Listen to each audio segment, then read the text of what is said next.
तो मेरे प्यारे भाइयों, प्रश्न नंबर 3.3 का 7 का फर्स्ट और सेकंड दोनों ही बहुत ही प्यारा सा क्वेश्चन है। क्वेश्चन में कहता है कि सिद्ध कीजिए कि आपको ये अवयव दिया हुआ है, ये एक सममित अवयव है, सिमेट्रिक मैट्रिक्स है, और इसके बारे में कह रहा है कि सिद्ध कीजिए कि ये अवयव जो है एक विषम सममित अवयव है। तो सममित और विषम सममित दोनों का मतलब समझ लीजिए। सममित अवयव किसको कहते हैं? सममित अवयव, अगर अवयव ए हमारे पास दिया हुआ है, इस अवयव के लिए ये सममित कब होगा? तो जब हम इस अवयव का परिवर्त निकालेंगे, डैश निकालेंगे, और वो ए के इक्वल आ जाए। इसका मतलब समझना है कि यह क्या है? सममित अवयव है।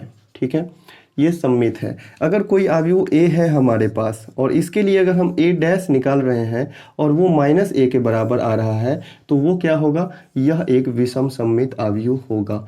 यह एक विषम सममित अवयव होगा। तो सममित या विषम सममित आपको सिद्ध करना हो तो आप क्या करेंगे? उस अवयव का परिवर्त निकालेंगे और वो ए के बराबर है या फिर माइनस ए के बराबर है, ये देखेंगे। तो चलिए, पहला क्वेश्चन है, इसमें अवयव ए हमारे पास दिया हुआ है और अवयव ए दिया हुआ है तो इसका परिवर्त निकालेंगे। तो दिया हुआ क्या चीज़ है? दिया है क्वेश्चन में कि अवयव ए बराबर जो चीज़ है वो लिख दीजिए। अवयव ए का वैल्यू क्या है? ये है 1, -1 और 5। ठीक है, -1 और 2 और 1। ठीक है, उसके बाद 5, 1 और 3, ये चीज़ अवयव है। अब हम क्या करेंगे? इसके लिए ए डैश निकालेंगे। ए डैश करना है, इसका मतलब इसका परिवर्त करो, जो भी पंक्ति है उसको स्तंभ बनाओ। तो ये क्या है? 1 है, फिर ये क्या है? -1 है, और फिर उसके नीचे क्या है? 5, इसके बाद 5 है। पंक्ति को हमने स्तंभ बना दिया। इस तरह से दूसरा पंक्ति को भी स्तंभ बनाओ। ये है -1, ये है 2 और ये है 1। ठीक है, और फिर यहाँ 5 और ये हो गया 1, ये हो गया 3।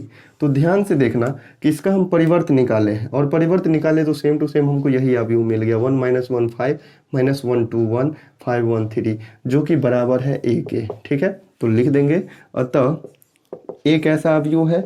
ए एक सममित अवयव है। अतः ए एक सममित अवयव है। ठीक है, समझ गए? अब इसी तरह से हमको सेकंड क्वेश्चन को भी प्रूव करना है। इसमें क्या प्रूव करना है? विषम सममित। तो इस अवयव का भी हम परिवर्त निकालेंगे और उसको -a के बराबर शो करेंगे।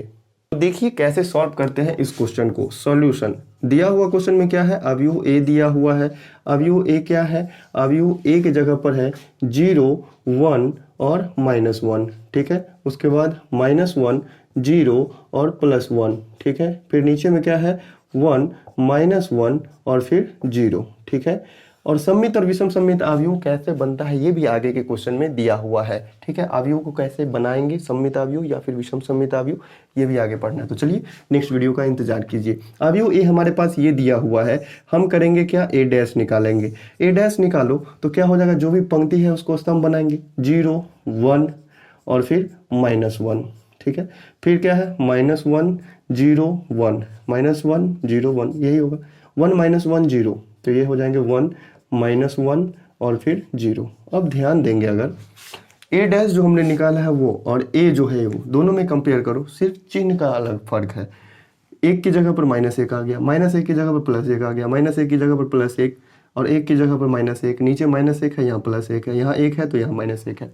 मतलब साइन का सिर्फ हेरफेर है। तो क्या हम कर सकते हैं? इसमें से माइनस कॉमन ले सकते हैं। तो माइनस कॉमन जैसे ही हम लेंगे, सभी का चिन्ह क्या हो जाएगा? बदल जाएगा। 0 तो ना ही धनात्मक है ना ही ऋणात्मक है। 1 के जगह पर क्या हो जाएगा? -1 हो जाएगा। -1 की जगह पर +1 हो जाएगा। -1 की जगह पर +1 हो जाएगा। यहाँ 0 0 रहेगा। 1 की जगह पर क्या हो जाएंगे? -1, यहाँ भी 1 की जगह पर -1, यहाँ -1 की जगह पर +1 और यहाँ 0 का 0। अब देखो ये अवयव जो है इसके बराबर आया कि नहीं? आ गया।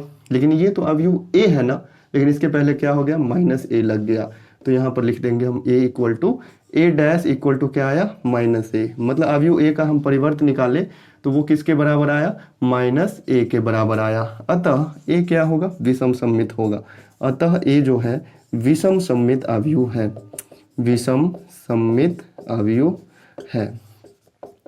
विषम सममित अवयव है। ठीक है, उम्मीद करते हैं प्यारे भाइयों बहुत ही प्यारे तरीके से समझ में आया होगा। अगर चैनल पे आए हैं पहली बार तो चैनल को सब्सक्राइब कर लीजिएगा, साथ में बेल आइकन प्रेस करके अपने प्यारे दोस्तों को भी शेयर कर दीजिएगा। अगर सॉल्यूशन समझ में आते हैं तो वीडियो को लाइक करना बिल्कुल भी ना भूलें। चलिए मिलते हैं फिर किसी नेक्स्ट वीडियो में।